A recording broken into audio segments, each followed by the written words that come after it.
Bang Jai sukses meraih kemenangan bersama dengan klubnya Sassuolo, bermain di Stadion Mapei, markas Sassuolo.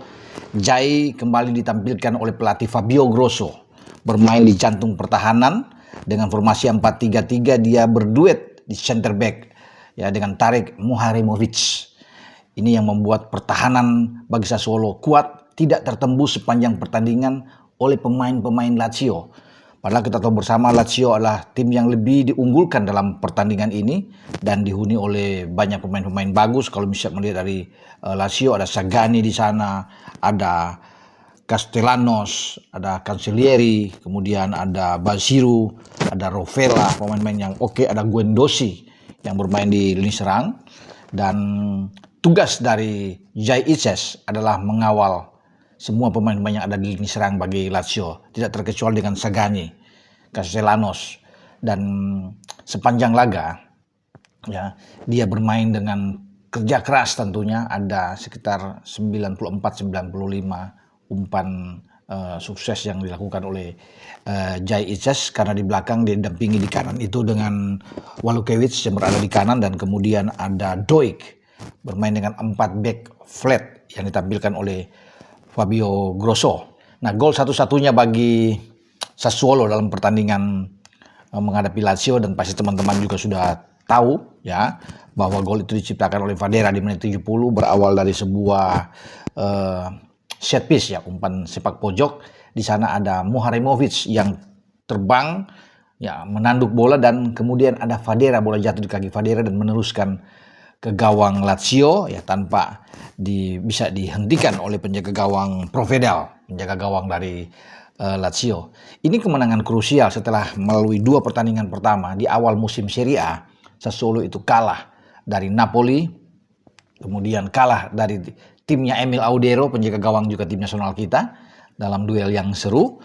Dan ini adalah kemenangan pertama, 3 poin yang dinantikan oleh Jai Ices bersama dengan rekan-rekannya di Sassuolo. Kalau bisa melihat dari statistik pertandingan, memang Sassuolo itu kalah tipis di semua aspek. Dalam penguasaan bola juga mereka cuma 41%, tapi lawan dengan 59%. Jadi itu perbandingan yang tipis. Sassuolo melepaskan 10 tembakan, 3 diantaranya on target, 1 membuahkan gol dari Fadera tadi, dan Lazio melakukan tembakan sampai 13 kali, sama-sama juga dengan 3 on target.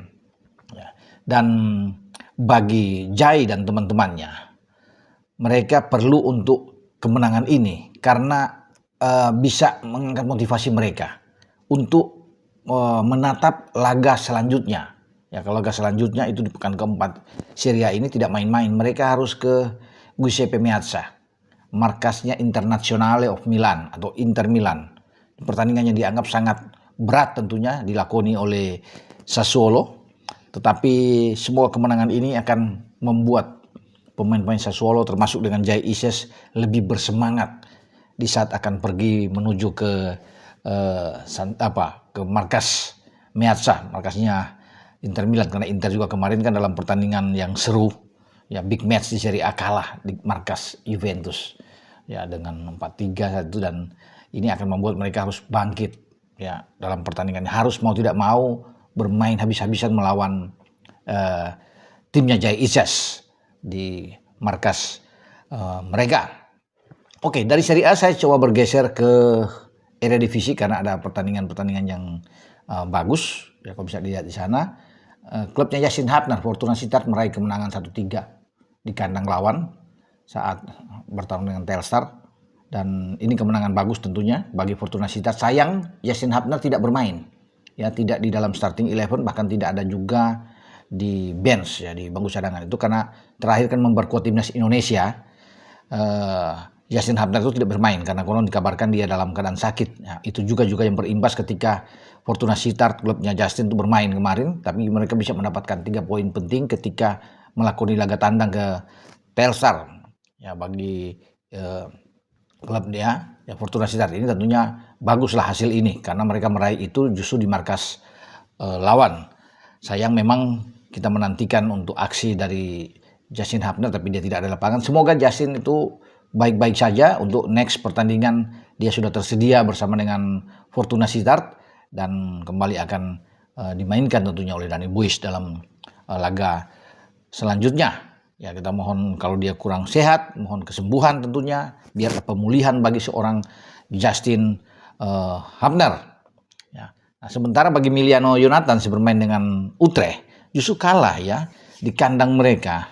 Groningen mengalahkan mereka, sehingga kekalahan yang sangat mengecewakan tentunya, pahit bagi Emiliano yang sudah melakukan debut bersama dengan tim nasional di FIFA Matchday, ya baik menghadapi Taiwan dan juga menghadapi Lebanon di Gelora Bung Tomo Surabaya, itu main di babak kedua, ditampilkan oleh Ron Jans main di babak kedua, ya tetapi sayang memang bagi Emiliano upaya-upaya yang dilakukan oleh pemain-pemain Utrecht untuk bisa memenangkan laga atau paling tidak menghindari kekalahan itu buyar, karena mereka harus menelan pil pahit di markas sendiri, kalah dari tamunya Groningen.